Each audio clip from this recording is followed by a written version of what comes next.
Hello my dear friends, আপোনালোকক এটি নতুন ভিডিঅ'লৈ আন্তৰিক স্বাগতম জনাইছো। আজি DLED এন্ট্ৰেন্স এক্সাম আৰু BEd এন্ট্ৰেন্স এক্সামৰ বাবে অতি দৰকাৰী 50টা প্ৰশ্ন আগবঢ়াইছো সমাজ বিজ্ঞান খণ্ড। আৰু এই প্ৰশ্নসমূহ DLED বা BEd এন্ট্ৰেন্স এক্সামৰ উপৰিও ADRE 3, আসাম পুলিচ বা অসম চৰকাৰৰ দ্বাৰা আয়োজিত বিভিন্ন কম্পিটিটিভ এক্সামৰ বাবে অতিকৈ গুৰুত্বপূৰ্ণ। সম্পূৰ্ণকৈ ভিডিঅ'টি চাব, নিশ্চয়কৈ আপোনালোকে যথেষ্ট উপকৃত হ'ব। আমি ভিডিঅ'সমূহ প্ৰস্তুত কৰোঁতে আমাৰ ফালৰ পৰা চেষ্টা কৰিছোঁ যাতে কোনো ধৰণৰ ত্ৰুটি নৰয়। তথাপিও অনিচ্ছাকৃতভাৱে যদি কেতিয়াবা ভুল ৰৈ যায় আপোনালোকে আঙুলিয়াই দিলে আমি কৃতজ্ঞ হৈ লওঁ। মৰমৰ বন্ধু বান্ধৱীসকল, আপোনালোকে চাই আছে আপোনালোকৰ মৰমৰ ইউটিউব চেনেল নুৰুল আলম নাজৰ। আহকচোন বাৰু আজিৰ প্ৰশ্নোত্তৰসমূহ বিতংকৈ জানি লওঁ। প্ৰথম প্ৰশ্ন হৈছে the term of Lok Sabha is লোকসভাৰ কাৰ্যকাল কিমান বছৰ? 4 বছৰ, 5 বছৰ, 6 বছৰ, 3 বছৰ। শুদ্ধ উত্তৰ হৈছে 5 বছৰ। লোকসভাৰ সদস্যসকলক 5 বছৰৰ কাৰণে নিৰ্বাচিত কৰা হয়। আচলতে এইটো কি হয়, লোকসভাটো এটা অস্থায়ী সদন হয় আৰু এই লোকসভাক নিৰ্ধাৰিত 5 বছৰ আগতে কেতিয়াবা কি হ'ব পাৰে, ইয়াক ভংগ কৰি দিব পাৰে। অন্যহাতে ৰাজ্যসভা হৈছে ভাৰতীয় সংসদৰ এটা স্থায়ী সদন আৰু ইয়াৰ কাৰ্যকাল 6 বছৰ আৰু প্ৰতি 2 বছৰৰ মূৰে মূৰে 1/3 সদস্য অৱসৰ গ্ৰহণ কৰে। আমি নিশ্চয় সকলোৱে জ্ঞাত যে লোকসভাৰ নিৰ্বাচিত সদস্যৰ সংখ্যা হৈছে 543 আৰু ৰাজ্যসভাৰ নিৰ্বাচিত সদস্যৰ সংখ্যা হৈছে 238। পৰৱৰ্তী প্ৰশ্ন আগবাঢ়িছোঁ। Which state assembly has the maximum number of members? ভাৰতৰ কোনখন ৰাজ্যৰ বিধানসভাত সৰ্বাধিক সংখ্যক আসন আছে? মধ্যপ্ৰদেশ, ৰাজস্থান, উত্তৰ প্ৰদেশ, পশ্চিমবংগ। ইয়াৰ শুদ্ধ উত্তৰ হৈছে উত্তৰ প্ৰদেশ। উত্তৰ প্ৰদেশত লোকসভাৰ আসনো সৰ্বাধিক, কিয়নো জনসংখ্যাৰ ফালৰ পৰা উত্তৰ প্ৰদেশ হৈছে ভাৰতৰ সবাতোকৈ জনবহুল ৰাজ্য। 3 নম্বৰ প্ৰশ্ন। Who appoints the governor of a state in India? কোনো ৰাজ্যৰ ৰাজ্যপালক কোনে নিয়োগ কৰে? ভাৰতৰ প্ৰধানমন্ত্ৰী, ভাৰতৰ ৰাষ্ট্ৰপতি, উপৰাষ্ট্ৰপতি, ভাৰতৰ গৃহমন্ত্ৰী। শুদ্ধ উত্তৰ হৈছে প্ৰেচিডেণ্ট অফ ইণ্ডিয়া। ভাৰতৰ ৰাষ্ট্ৰপতিয়ে ভাৰতৰ বিভিন্ন ৰাজ্যৰ যিখিনি ৰাজ্যপাল আৰু কেন্দ্ৰীয় শাসিত অঞ্চলৰ যিখিনি উপ ৰাজ্যপাল আছে এওঁলোকক ভাৰতৰ ৰাষ্ট্ৰপতিয়ে নিয়োগ কৰে। At present, how many elected members are there in the Lok Sabha? লোকসভাৰ বৰ্তমান নিৰ্বাচিত সদস্যৰ সংখ্যা কিমান? ইয়াৰ ইতিমধ্যে আমি আলোচনা কৰিছোঁ। শুদ্ধ উত্তৰ হৈছে 543। পৰৱৰ্তী প্ৰশ্ন। In terms of Indian politics, NDA stands for? ভাৰতীয় ৰাজনীতিৰ লগত জড়িত NDAৰ সম্পূৰ্ণ ৰূপটো কি? ইয়াৰ শুদ্ধ উত্তৰ হৈছে national Democratic alliance. Option D আমাৰ কাৰণে শুদ্ধ উত্তৰ হয়। আৰু এই নেশ্যনেল ডেম'ক্ৰেটিক এলায়েন্স গঠন কৰা হৈছিল 1998 চনৰ 15 মে তাৰিখে আৰু এই NDAৰ নেতৃত্বত আছে ভাৰতীয় জনতা পাৰ্টি, বিজেপি যিটো ৰাজনৈতিক দল। আৰু এই NDAৰ প্ৰথমগৰাকী চেয়াৰমেন আছিল অটল বিহাৰী বাজপেয়ী। একেধৰণৰ প্ৰশ্ন। What is the full form of India in the context of the 2024 Lok Sabha election? 2024 চনৰ লোকসভা নিৰ্বাচন সাপেক্ষে ইণ্ডিয়াৰ সম্পূৰ্ণ ৰূপ কি? ইয়াৰ শুদ্ধ উত্তৰটি হৈছে Indian national development inclusive alliance. মানে এইটোৰ নেতৃত্বত আছে ইণ্ডিয়ান নেশ্যনেল কংগ্ৰেছ, ভাৰতীয় জাতীয় কংগ্ৰেছ। আৰু ইয়াক গঠন কৰা হৈছিল 2023 চনৰ 18 জুলাই তাৰিখে। The second world war started in which year?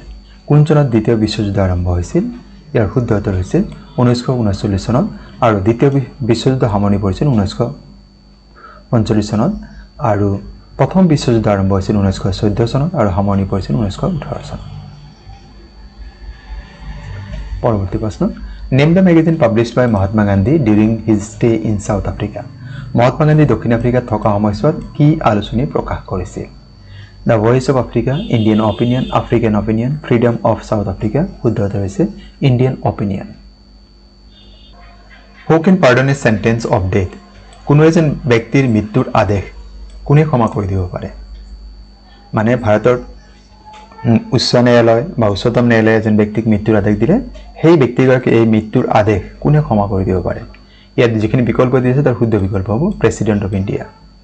ভাৰতৰ ৰাষ্ট্ৰপতিয়ে সেই ব্যক্তিগৰাকীৰ মৃত্যুৰ যিটো আদেশ তেওঁ সেইটো সম্পূৰ্ণৰূপে তাৰ পৰা ৰেহাই দিব পাৰে বা তেওঁ যিটো শাস্তিৰ পৰিমাণ আছে সেই শাস্তিৰ পৰিমাণটো তেওঁ ইচ্ছা কৰিলে লাঘৱ কৰি দিব পাৰে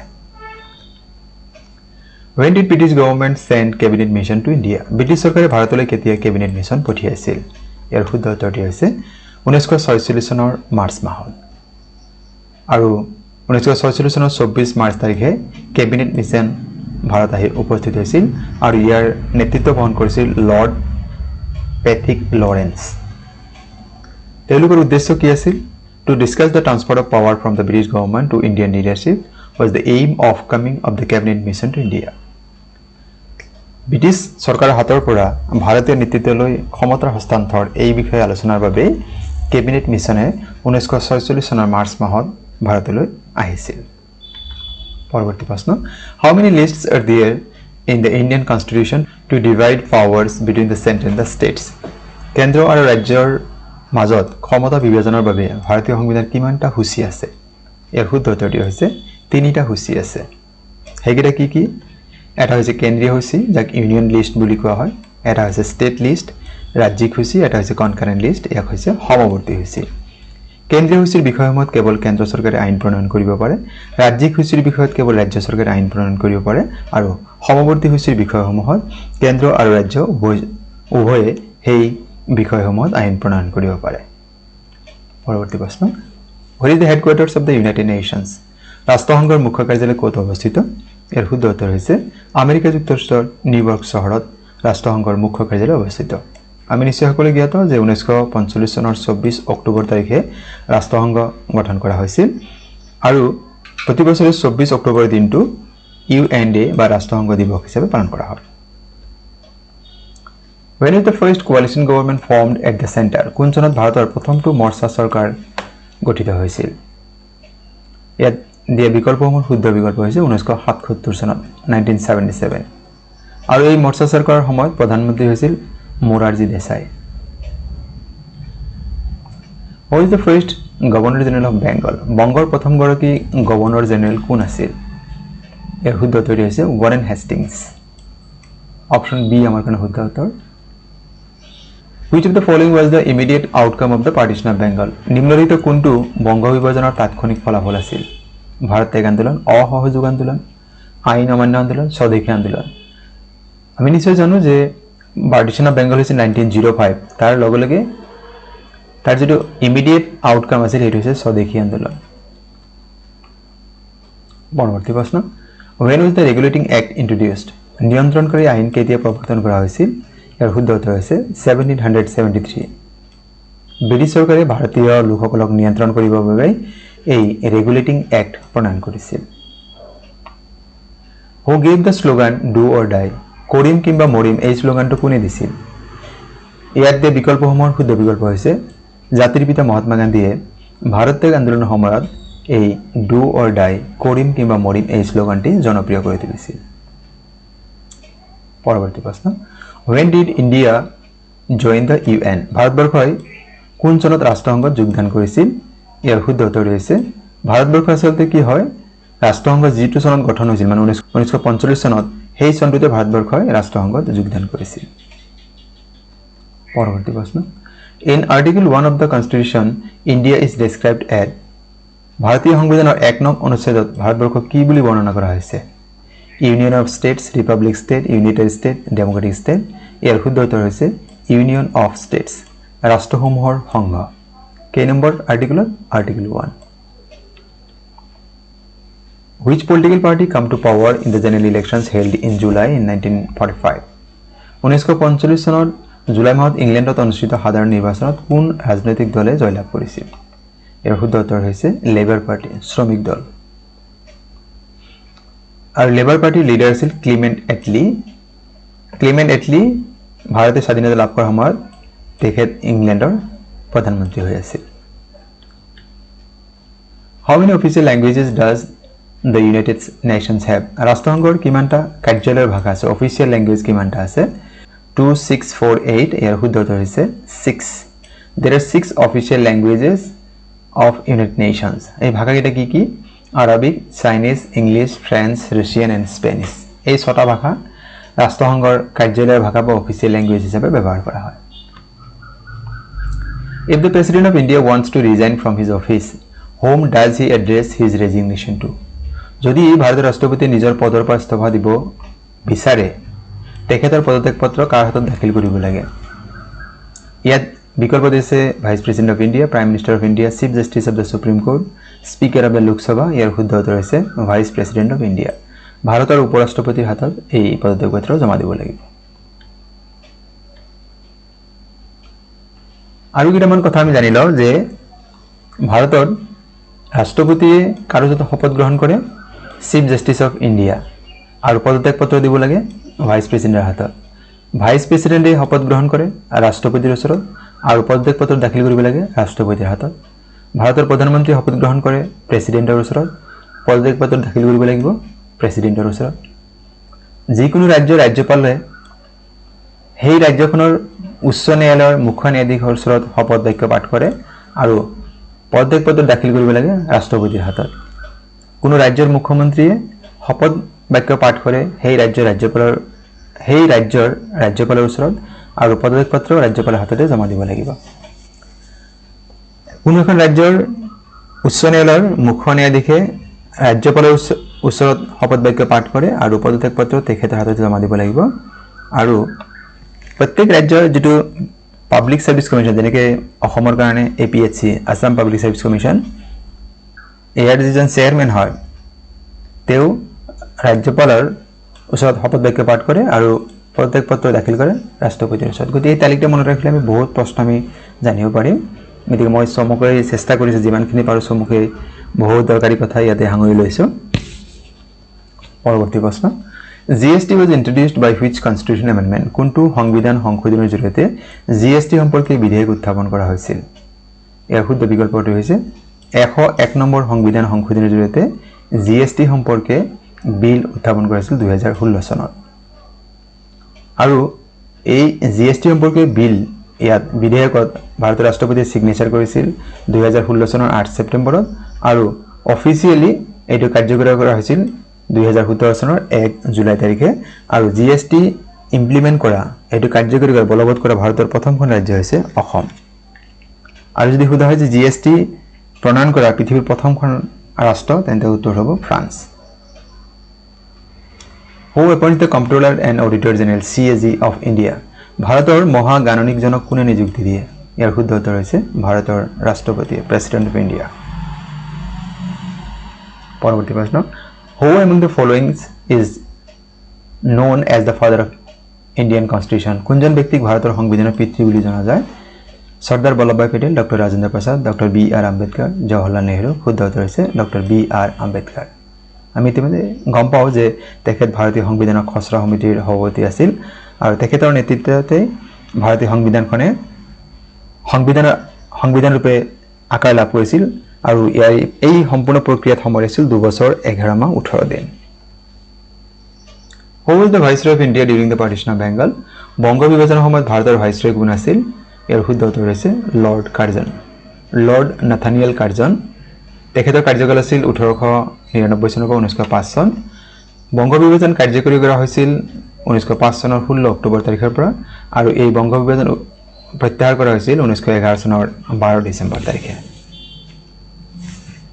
Who founded the Arya Samaj আৰ্য সমাজৰ প্ৰতিষ্ঠাপক কোন আছিল বিকল্প আছে স্বামী দয়ানন্দ সৰস্বতী স্বামী বিবেকানন্দ বঙ্কিম চন্দ্ৰ চ্যাটাৰ্জী ৰাজা ৰামমোহন ৰয় শুদ্ধ উত্তৰ হৈছে স্বামী দয়ানন্দ সৰস্বতী কেতিয়া গঠন হৈছিল 1875 চনত আৰু এই আৰ্য সমাজে বিধৱা বিবাহ প্ৰচলন আৰু স্ত্ৰী শিক্ষা বাবে তেওঁলোকে বহু কাম কৰিছিল Who gave the slogan Swaraj is my birthright Swaraj মোৰ জন্মগত অধিকাৰ এই স্লোগানটো কোনে জনপ্ৰিয় কৰি তুলিছিল মহাত্মা গান্ধী বাল গংগাধৰ তিলক সৰোজিনী নাইডু ফিৰোজ শাহ মেহতা শুদ্ধ উত্তৰ হৈছে বাল গংগাধৰ তিলক পৰৱৰ্তী প্ৰশ্ন Who is the first chief justice of the Supreme Court of India ভাৰতৰ উচ্চতম ন্যায়ালয়ৰ প্ৰথম মুখ্য ন্যায়াধীশ কোন আছিল ইয়াৰ শুদ্ধ উত্তৰটি হ'ব হৰিলাল জে কানিয়া এটো হৰিলাল হ'ব লাগিছিল গতি অপচন এ আমাৰ কাৰণে শুদ্ধ উত্তৰ ভাৰতৰ উচ্চতম ন্যায়ালয় গঠন কৰা হৈছিল 1950 চনৰ 26 জানুৱাৰী তাৰিখে আৰু যদি কোৱা হয় যে অসমৰ পৰা উচ্চতম ন্যায়ালয়ৰ মুখ্য ন্যায়াধীশ পদত অধিষ্ঠিত ব্যক্তিগৰাকীৰ নাম কি তেন্তে উত্তৰ হ'ব জাষ্টিছ ৰঞ্জন গগৈ তেখেত ভাৰতৰ উচ্চতম ন্যায়ালয়ৰ 46তম মুখ্য ন্যায়াধীশ হিচাপে কাৰ্যনিৰ্বাহ কৰিছিল 2018-19 চনত In which year was the Constitution of India amended for the first time? কোন চনত ভাৰতৰ সংবিধান প্ৰথমবাৰৰ বাবে সংশোধন কৰা হৈছিল ইয়াৰ শুদ্ধ উত্তৰ হৈছে 1951 চনত 1951 Who is the first Law and Justice Minister of India? ভাৰতৰ প্ৰথম আইন আৰু ন্যায় মন্ত্ৰী কোন আছিল ইয়াৰ শুদ্ধ উত্তৰ হৈছে doctor B.R. Ambedkar The concept of planning and fundamental duties are borrowed from the constitution of which country? পৰিকল্পনা আৰু মৌলিক কৰ্তব্যৰ ধাৰণাটো কোন দেশৰ সংবিধানৰ পৰা লোৱা হৈছে ইয়াৰ শুদ্ধ উত্তৰটো হৈছে ৰাছিয়াৰ সংবিধানৰ পৰা লোৱা হৈছে When was Gandhi-Irwin Pact signed? গান্ধী-আইৰণ চুক্তি কেতিয়া স্বাক্ষৰিত হৈছিল 1931 চনৰ 5 মাৰ্চ তাৰিখে অপচন বি আমাৰ কাৰণে শুদ্ধ উত্তৰ হয় Name the first Indian to pass the Indian Civil Service ICS examination. Indian Civil Service পৰীক্ষা উত্তীৰ্ণ হোৱা প্ৰথম ভাৰতীয়ৰ নাম কি? ইয়াৰ শুদ্ধ উত্তৰটো হৈছে সত্যেন্দ্ৰনাথ ঠাকুৰ। অপচন বি আমাৰ কাৰণে শুদ্ধ উত্তৰ। আৰু কেতিয়াবা যদি আমাক প্ৰশ্ন দিয়ে যে এই ICS বা Indian Civil Service পৰীক্ষা উত্তীৰ্ণ হোৱা প্ৰথমগৰাকী অসমীয়া ব্যক্তিৰ নাম কি? তেখেত হৈছে আনন্দৰাম বৰুৱা। পৰৱৰ্তী প্ৰশ্ন When did the first Battle of Panipat take place? পানিপথৰ প্ৰথম যুদ্ধ কেতিয়া সংঘটিত হৈছিল ইয়াৰ শুদ্ধ উত্তৰ হৈছে 1526 1526 চনত পানিপথৰ সৰ্বমুঠ যুদ্ধ হৈছিল 3খন কেতিয়া হৈছিল আমি বিতংক আৰু জানি লওঁ প্ৰথম পানিপথৰ যুদ্ধ হৈছিল 1526 চনৰ 20 এপ্ৰিল তাৰিখে বাবৰ আৰু ইব্ৰাহিম লোদিৰ মাজত আৰু ইয়াত বাবৰে জয়লাভ কৰিছিল দ্বিতীয় পানিপথৰ যুদ্ধ হৈছিল 1556 চনত 5 নৱেম্বৰ তাৰিখে আকবৰ আৰু হিমুৰ মাজত এবাৰ আকবৰে জয়লাভ কৰিছিল আৰু পানিপথৰ তৃতীয় যুদ্ধ সংঘটিত হৈছিল 1761 চনৰ 14 জানুৱাৰী তাৰিখে মাৰাঠা কনফেডাৰেসি আৰু দুৰাণী এম্পায়াৰৰ মাজত আৰু ইয়াতে দুৰাণী এম্পায়াৰে জয়লাভ কৰিছিল পৰৱৰ্তী প্ৰশ্ন Who is the last Mughal emperor? অন্তিমগৰাকী Mughal শাসকৰ নাম কি ইয়াৰ শুদ্ধ উত্তৰ হৈছে বাহাদুৰ শাহ জাফৰ 2 মানে বাহাদুৰ শাহ জাফৰ দ্বিতীয় তেখেত আছিল মোগল শাসকসকলৰ মোগল সাম্ৰাজ্যৰ অন্তিমগৰাকী শাসক আৰু মোগল সাম্ৰাজ্যৰ প্ৰতিষ্ঠাপক আমি নিশ্চয় গম পাওঁ কোন আছিল বাবৰ Who is the first ruler or founder of Khilji or Khalji dynasty in India? Khilji বংশৰ প্ৰতিষ্ঠাপক শাসক কোন আছিল ইয়াৰ শুদ্ধ উত্তৰটো হ'ব Jalaluddin Khilji Jalaluddin Khilji who ruled from 1290 to 1296 the Khilji dynasty succeeded the Mamluk dynasty or the slave dynasty দাহ বংশৰ পৰৱৰ্তী যে ডাইনেষ্টি আছিল হেয়া আছিল Khilji dynasty Indian National Congress passed the Quit India Resolution Act ভাৰতীয় জাতীয় কংগ্ৰেছে ভাৰত ত্যাগ সম্পৰ্কীয় প্ৰস্তাৱ কেতিয়া গ্ৰহণ কৰিছিল Pandu session Ramgarh session Tripuri session and Bombay session এৰ শুদ্ধ উত্তৰ হ'ব বম্বে সেশন 1942 1942 চনৰ বম্বেৰ ভাৰতীয় জাতীয় অধিৱেশন হৈছিল এই অধিৱেশনতে ভাৰত ত্যাগ সম্পৰ্কীয় প্ৰস্তাৱ গ্ৰহণ কৰা হৈছিল Which article of the Indian Constitution deals with the fundamental rights? ভাৰতীয় সংবিধানৰ কোন কেইটা অনুচ্ছেদ মৌলিক অধিকাৰৰ লগত জড়িত এত বিকল্প যিখিনি দিয়া আছে তাৰ শুদ্ধ বিকল্প হ'ব অপচন এ আৰ্টিকল 12 ৰ পৰা 35 লৈকে এইখিনি ভাৰতীয় সংবিধানৰ মৌলিক অধিকাৰৰ সৈতে জড়িত পৰৱৰ্তী প্ৰশ্ন When did Election Commission of India first enforce the nota none of the above in the voting option in the assembly election in India?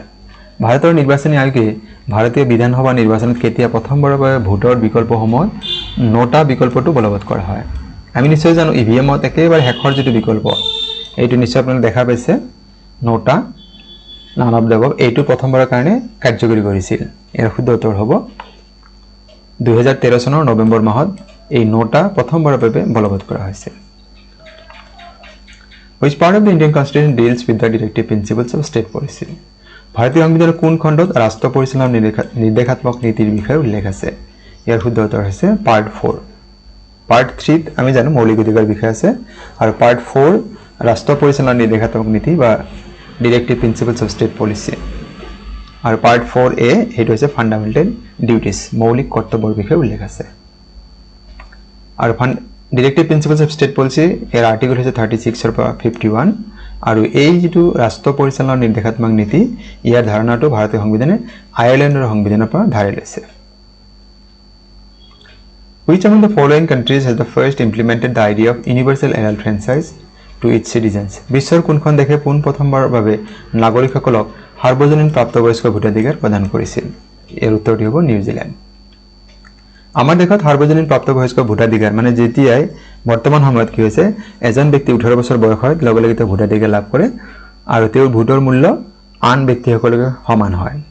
তাত পুৰুষ মহিলা বা ধনী দুখীয়া শিক্ষিত অশিক্ষিত এইবিলাক কোনো এইবিলাক তেওঁলোকৰ মাজত ডিফাৰেন্সিয়েট কৰা নহয় এটোকে কি বুলি কোৱা ইউনিভাৰ্সেল ডিক্লেৰেশন অফ এডাল্ট ফ্ৰেঞ্চাইজ বা সাৰ্বজনীন প্ৰাপ্তবয়স্ক ভোটাধিকাৰ Which of the following is not a fundamental right নিম্নলিখিত কোনটো মৌলিক অধিকাৰ নহয় সাংস্কৃতিক শিক্ষাৰ অধিকাৰ এটো মৌলিক অধিকাৰ হয় শোষণৰ বিৰুদ্ধে অধিকাৰ এইটো মৌলিক অধিকাৰ হয় সাংবিধানিক প্ৰতিকাৰ অধিকাৰ এইটো মৌলিক অধিকাৰ হয় সম্পত্তিৰ অধিকাৰ বৰ্তমান সময়ত ভাৰতীয় সংবিধান মৌলিক অধিকাৰ নহয়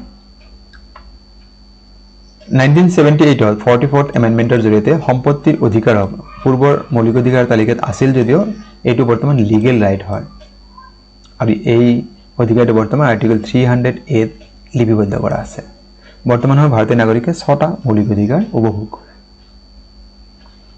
Which of the following languages is not included in the 8th schedule ভাৰতীয় সংবিধানৰ 8ম অনুসূচীত নিম্নলিখিত কোনটো ভাষাৰ উল্লেখ নাই মৈথিলী ইংৰাজী বড়ো মণিপুৰী ইয়াৰ শুদ্ধ উত্তৰ হৈছে ইংৰাজী ভাষাৰ বিষয়ে উল্লেখ নাই 8ম অনুসূচীত 8ম অনুসূচীত বৰ্তমান 22টা ভাষা আছে সেই ভাষা কেইটা কি কি আছে আসামিজ বেঙ্গলী গুজৰাটী হিন্দী কানাড়া কাশ্মীৰী কঙ্কণী মালায়ালাম মণিপুৰী মাৰাঠী নেপালী ওড়িয়া পাঞ্জাবী সংস্কৃত সিন্ধি তামিল তেলুগু উৰ্দু বড়ো সান্তালী মৈথিলী এণ্ড ডগৰী ইয়াত কিন্তু ইংৰাজী ভাষাৰ উল্লেখ নাই Who among the following is known as the Indian Napoleon? নিম্নলিখিত কোনগৰাকী শাসকক ভাৰতৰ নেপোলিয়ন বুলি জনা যায় ইয়াৰ শুদ্ধ উত্তৰ হৈছে সমুদ্ৰগুপ্ত পৰৱৰ্তী প্ৰশ্ন Who is the first woman president of Indian National Congress? ভাৰতীয় জাতীয় কংগ্ৰেছৰ প্ৰথম মহিলা সভাপতি বা সভানেত্ৰী কোন আছিল ইয়াৰ শুদ্ধ উত্তৰটি হৈছে এনি বেসান্ত 1917 চনত তেখেতে ভাৰতীয় জাতীয় কংগ্ৰেছৰ সভাপতিৰ আসন অলংকৃত কৰিছিল আৰু যদি ভাৰতীয় ব্যক্তি তেন্তে উত্তৰ হ'ব সৰোজিনী নাইডু তেখেতে 1925 চনত ভাৰতীয় জাতীয় কংগ্ৰেছৰ সভানেত্ৰীৰ আসন অলংকৃত কৰিছিল আৰু যদি প্ৰশ্ন হয় যে ভাৰতীয় জাতীয় কংগ্ৰেছৰ প্ৰথম সভাপতি তেন্তে উত্তৰ হ'ব ওমেৰ চন্দ্ৰ বেনাৰ্জী আৰু ভাৰতীয় জাতীয় কংগ্ৰেছ 1885 চনত বম্বেত গঠন কৰা হৈছিল পৰৱৰ্তী প্ৰশ্ন The civil disobedience movement was launched in which year কোন চনত আইন অমান্য আন্দোলন আৰম্ভ হৈছিল ইয়াৰ শুদ্ধ উত্তৰ হৈছে 1930 চনৰ 12 মাৰ্চ তাৰিখে The civil disobedience movement was started by Mahatma Gandhi on 12th of March 1930 with his famous Dandi March. When did Vasco da Gama came to India using sea road? কোন চনত ভাস্কো দা গামাই সমুদ্ৰ পথেৰে ভাৰতলৈ আহিছিল ইয়াৰ শুদ্ধ উত্তৰ হ'ব 1498 খ্ৰীষ্টাব্দত পৰৱৰ্তী প্ৰশ্ন Which is the first state in India formed on a linguistic basis? ভাষাৰ ভিত্তিত গঠিত ভাৰতৰ প্ৰথম ৰাজ্যখনৰ নাম কি ইয়াৰ শুদ্ধ উত্তৰটি হ'ব অন্ধ্ৰ প্ৰদেশ আৰু এই ৰাজ্যটি গঠন হৈছে 1953 চনত Question number 50 আৰু আজিৰ ভিডিঅ'ৰ অন্তিম প্ৰশ্ন When was National Human Rights Commission of India formed? ভাৰতৰ ৰাষ্ট্ৰীয় মানৱ অধিকাৰ আয়োগ কোন চনত গঠন কৰা হৈছে ইয়াৰ শুদ্ধ উত্তৰটি হৈছে 1993 চনৰ 12 অক্টোবৰ তাৰিখে এটি প্ৰশ্ন আপোনাৰ কাৰণে আগবঢ়াইছো আপোনালোকে উত্তৰটি কমেন্ট যোগে জনাব কোন তাৰিখে বিশ্ব মানৱ অধিকাৰ দিৱস পালন কৰা হয় আকৌ কৈছে when do we celebrate World Human Rights Day উত্তৰটি আপোনালোকে কমেন্ট বক্সত জনাব মৰমৰ বন্ধু-বান্ধৱীসকল আজিৰ বিষয়বস্তু আৰু ইয়াৰ উপস্থাপন কেনে পালে কমেন্ট যোগে জনাব আৰু যদি প্ৰথমবাৰৰ বাবে আমাৰ চেনেলটি চাই আছে চেনেলটি সাবস্ক্ৰাইব কৰিবলৈ আশা থাকিল আৰু ভিডিঅ'সমূহ লাইক কমেন্ট আৰু শেয়াৰ কৰিব আৰু আজিৰ ভিডিঅ' সম্পূৰ্ণকৈ চাবৰ বাবে আপোনালোক জনাইছো অশেষ ধন্যবাদ